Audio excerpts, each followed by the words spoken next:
Hello everyone, this is Sullivan Ocampo, and well, our group was assigned with the chapter number 3. This is like the introduction and the structural overview and the main critic. So, the chapter number 6 of the 2023 GAM report argues that technology can improve the education management through better data systems and dashboards and planning tools also. And well, while the report highlights real benefits, it also exposes an important contradiction. Many countries invest heavily in digital systems without investing in the human capacity needed to use them.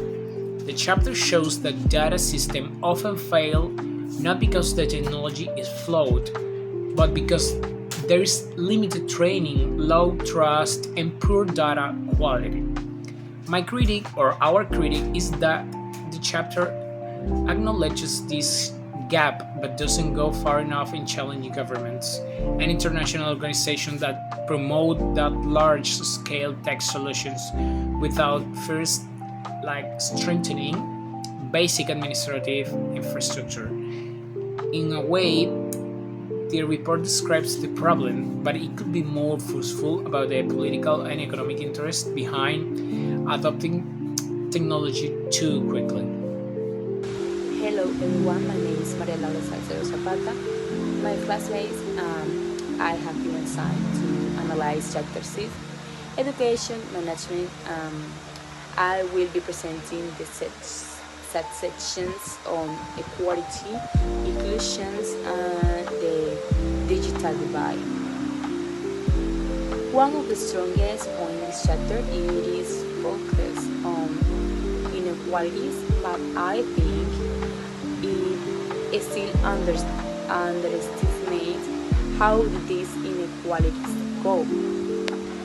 Technology for education's management of benefit or resource school, while leaving rural or marginalized communities behind. The chapter mentions the digital divide, yet it frames it as a technical problem like with internet or all devices, rather than a structural one shaped by poverty, geography, and historical exclusions. Improving image is not just about connectivity, it's about ensuring that every school has the capacity, support, and autonomy to use data meaningful. Without talking these deeper social inequalities, technology is reinforcing existing power imbalances instead of democratizing information. Thank you. Hey teacher, I'm Daniela and I appreciate that the chapter raises concerns about governance and data privacy, but I think it could have gone even further. Many countries are adopting digital platforms without clear regulations on who owns student data, or how it's stored, or how it might be used by private companies. The report hints at this risk, but often in very diplomatic language. In reality, education data can be monetized, misinterpreted, or used for surveillance.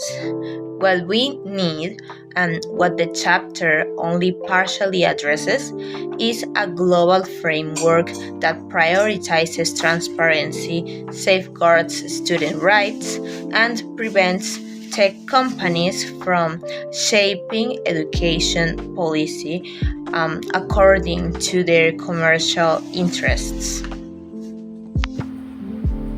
Hello teacher, my name is Dina Candelario and I am going to now present my analysis of the chapter 6 Education Engagement. So education systems are producing a lot of digital data.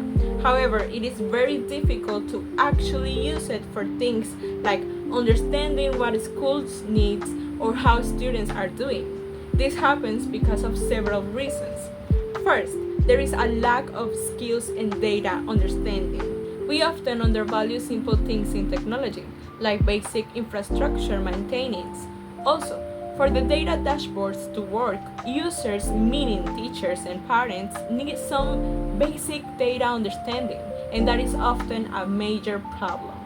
Especially in Colombia, many teachers are outdated about the new advances, and in some cases, training for the use of technology in teachers is not even incorporated. This leads to the intensification of these problems. Second, technology is limited by the absence of unique IDs.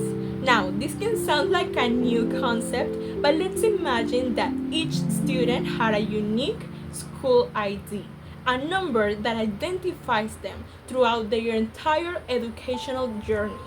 This number will allow all the information, grades, attendance, scholarships, and others. All of these to be linked even if they change institutions or digital platforms.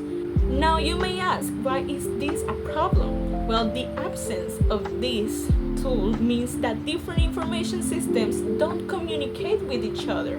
Only around half of the countries have this. In sub-Saharan Africa, only 22% of students have it. These IDs are very important to track students across different records.